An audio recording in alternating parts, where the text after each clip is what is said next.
trabalho de arquitetura. Agora, há uma coisa interessante na sua literatura. Embora você trabalhe muito essa diversidade, há um público preferencial que é o público infanto-juvenil, né, na sua literatura. Por que essa opção? É mais fácil escrever para esse público? É muito prazeroso escrever para... Eu não acho que seja mais fácil, eu acho até que a responsabilidade é maior.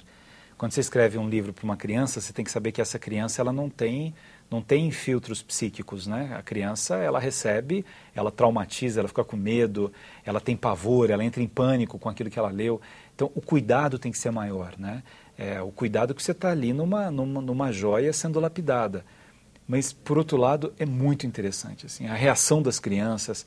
Cada livro que eu escrevo, que uma criança... Eu tenho um livro chamado A Ética do Rei Menino, que tem uma história do abacaxi miúdo, que é um abacaxi que sofria muito, porque apanhava do pai abacaxi, da mãe abacaxi, vai para isso, tudo dá errado na história do abacaxi miúdo.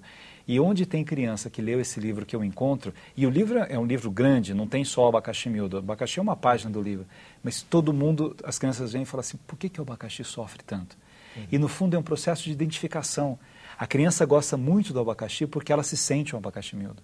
Ela também se sente desprezada, às vezes, pelo pai, pela mãe, ela se sente não amada. Eu estou escrevendo agora uma coleção com o Maurício de Souza, né? Esse O Beijo do Papagaio, eu escrevi, ele ilustrou. Depois tem o Peixe Azul, que eu também escrevi, ele ilustrou. Agora tem um que é uma história de um cachorro que sonhava em ter um nome, e ele está ilustrando também. É muito gostoso isso. E às vezes a gente também exagera. Eu tenho uma história chamada O Último Pinguim Feliz, né? E quando eu mandei, a editora leu e falou assim, você não acha que está triste demais para a criança? Isso está muito na minha literatura, ela é triste. Eu tenho a consciência disso, assim, o que eu escrevo, a tristeza é mais forte que a alegria.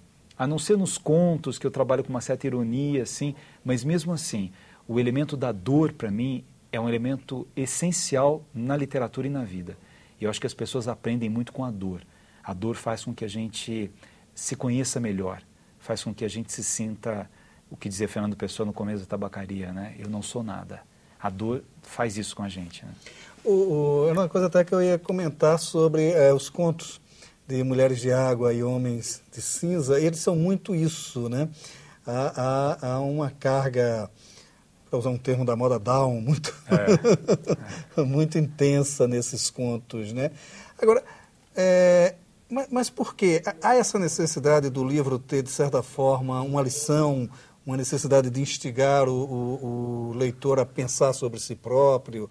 É quase como se fosse uma coisa, não seria bem de autoajuda, mas muito próximo a isso na sua literatura. Como é que é trabalhado essa? Eu acho assim, Maurício, que a beleza da literatura está mais em você levantar dúvidas do que dar respostas.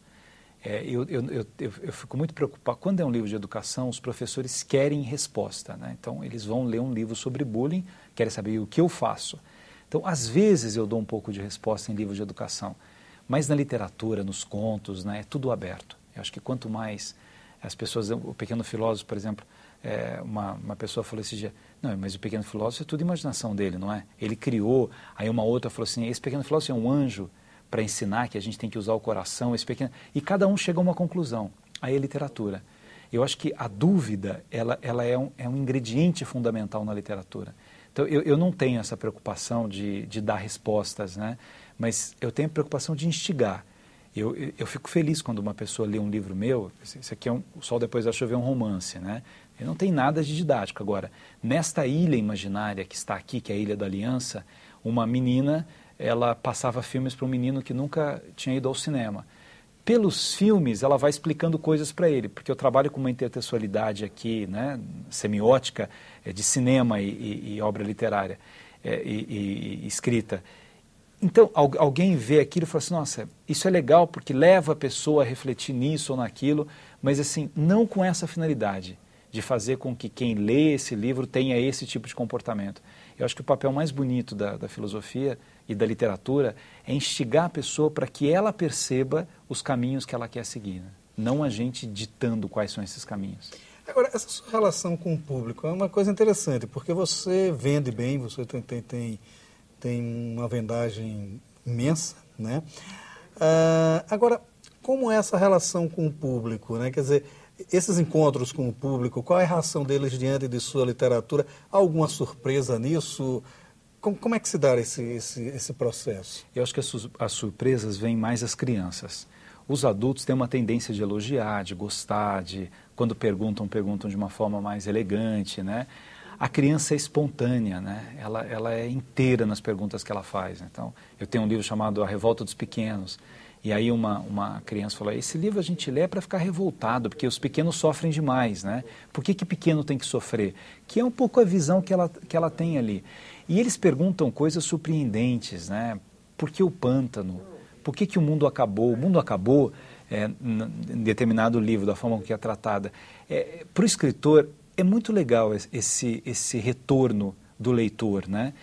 De pessoas que refletem. Eu tenho um de poemas que a Lígia Fagundes ligou para mim, né? Lígia Fagundes Telles, que para mim é a grande dama da literatura brasileira, né? Ela falou, Chalita, quando você escreveu esse livro?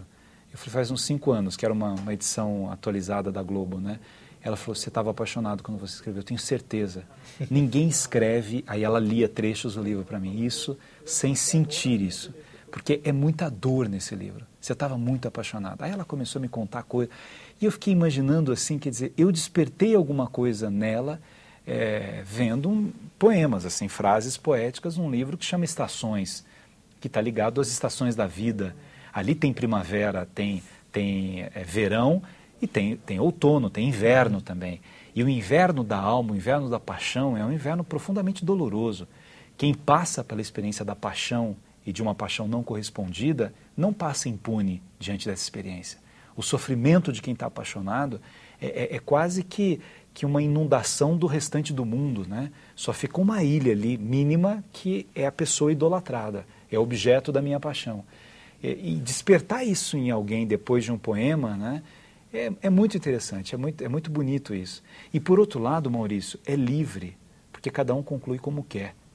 Machado de Assis não sabe se Capitu traiu ou não traiu.